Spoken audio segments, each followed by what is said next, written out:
So over the next couple of videos, what we're going to do is to explore some ideas that led to the creation and the origination of this idea of thermodynamics that we've been exploring. Okay, so to do so, I'm going to introduce a couple of terms here. Okay, so we have our system.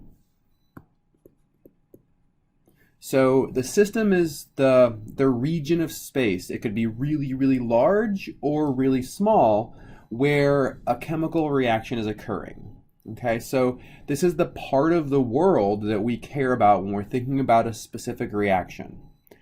Okay, everything around the system is the surroundings. Okay, so we have our system, and then we have our surroundings. So the surroundings are out here, and the system is here. Okay, so the universe is both. So it's the system and the surroundings. It is everything.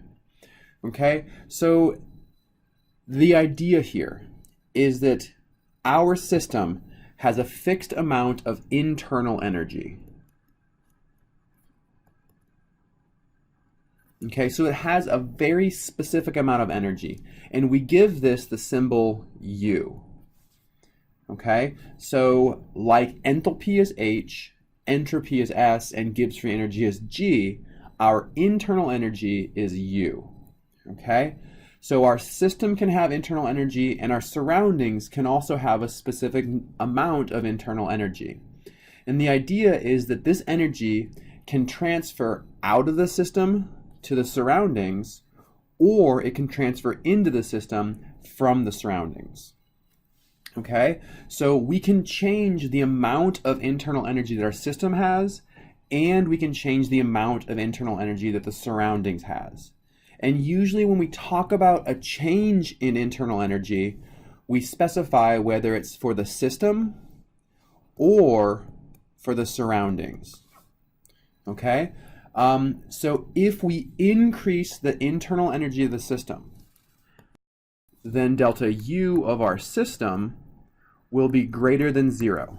This means we have started at a specific level of internal energy. So here's our U axis. And we have increased to a higher level of internal energy. This would correspond to a change in internal energy that's positive. We have given our system more energy. The opposite's true if we take energy from our system and send it to the surroundings. In this case, the change in internal energy of the system is going to be less than 0. We are actually sending energy out. So that would correspond to this line here. Okay. What also has to be true, if we decrease the energy of our internal system, as we see here. So if we change the level of internal energy of our system, then that energy has to go somewhere. Okay, and it ends up going into the surroundings. So when the system loses energy, then the surroundings must gain that energy. Okay, so any energy that starts in here and leaves is given to the surroundings. So in the situation where our system loses energy, then our surroundings, so the change in internal energy of the surroundings, must be greater than 0. If the system loses energy, the surroundings gains that energy. If the system gains energy, that energy must have come from the surroundings, so the energy of the surroundings, the change in internal energy of the surroundings must be negative. The surroundings are losing energy, and they're giving it to our system. Okay? This idea that any energy lost by our system is gained by the surroundings, or any energy that's gained by the system is lost by the surroundings, is one example of how the first law of thermodynamics comes into play.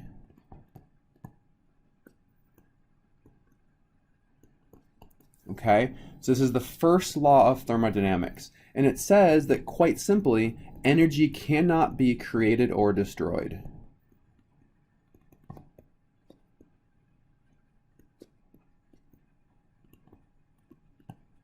Okay, energy cannot be created or destroyed. So any energy that leaves the system must be picked up by the surroundings, must be gained by the surroundings. Any energy that leaves the surroundings must be gained by the system.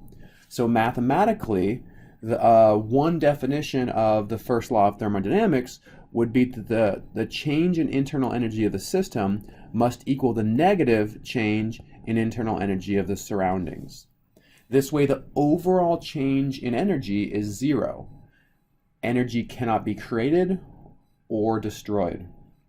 In the next video, we'll explore the two ways that there are to actually change the energy of the system. We're going to see that it can come in the form of work or in the form of heat.